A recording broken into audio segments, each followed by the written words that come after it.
सत्तेत सहभागी असताना सुद्धा 4 वर्ष एकमेकांचा विरोध निवडणुकीच्या तोंडावर भाजप शिवसेनेत दिलजमाई झाली। मात्र ही दिलजमाई भाजप सेनेच्या कार्यकर्त्यांमध्ये निर्माण झालेला दुराव्याला दूर करताना काही दिसत नाहीये। सेनेचा कार्यकर्ता भाजपपासून दुरावला जातोय आणि आता तर शिवसेनेच्या वरिष्ठ नेत्यांनी ती बाब पत्रकारांसमोर मांडली आहे। सेनेचे अनंत गीते शिवसेनेकडे तनमन आहेत पण धन नाही असं म्हणतायत।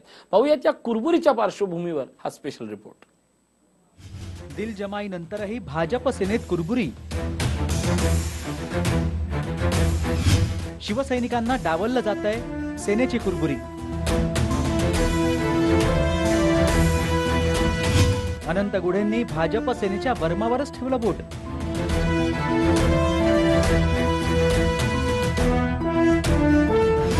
शिवसैनिकांकडे तन आहे, मनही आहे, पण धन नाही। शिवसैनिक तन मनाने काम करेल, धनाचं भाजपने पाहावं यासाठी भाजपवर दबावासाठी शिवसेनेनं नुकतीच वर्ध्यात एक पत्रकार परिषद घेतली होती काय, असा सवाल विचारला जातोय।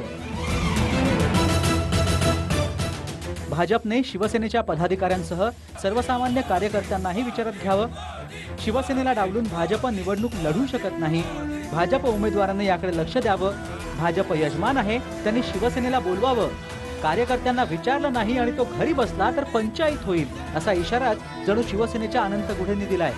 आज शिवसेना भाजपचे उमेदवार श्री रामदासजी तळस यांनी उमेदवारी अर्ज या ठिकाणी दाखल केलेला आहे आणि उमेदवारी अर्ज दाखल करताना आम्ही सगळी मंडळी या ठिकाणी होतो।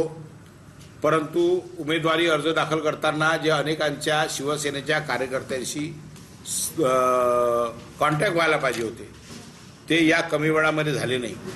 मला या ठिकाणी हे सांगायचं आहे की भारतीय जनता पक्ष या ठिकाणी निवडणूक लढवत असताना शिवसेनेचा प्रत्येक पदाधिकारी आणि कार्यकर्त्याला विचारात घेणं गरजेचं आहे।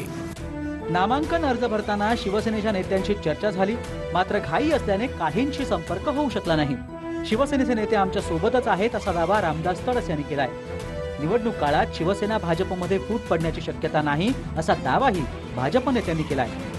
आम्ही उमेदवारी भरत असल्यामुळे आणि विशेष म्हणजे शिवसेनेचे जे नेते आहेत त्यांच्यासोबत माझा स्वतः संपर्क झाला। ते सर्व लोक फॉर्म भरायच्या वेळेस होते। अवधानाने काही मेसेज पोहोचण्याचं काम झालं नसलं तरी येणाऱ्या काळात आम्ही सर्वांना घेऊन आणि सर्व कमिट्यामध्ये त्यांना टाकून त्यांच्या मार्फत आणि भारतीय जनता पक्ष आणि रिपब्लिकन यांच्या मार्फत आम्ही हे इलेक्शन लढवू। भाजप सेनेत युती झाली, उमेदवार निश्चित झाले आणि अर्ज भरायला सुरुवातही झाली। मात्र 4.5 वर्ष एकमेकांवर आरोपांच्या फैरी झाडणाऱ्या कार्यकर्त्यांसह नेत्यांची मनं मात्र अद्याप मिळाली नाहीत, ही वस्तुस्थिती असल्याचं एकंदरीत वातावरण आहे। या पत्रकार परिषदेमध्ये शिवसेना ही तनामनाने काम करेल, मात्र धन शिवसैनिकाकडे नसल्याची बाब शिवसेनेच्या संपर्क प्रमुखांनी पत्रकारांना सांगितली।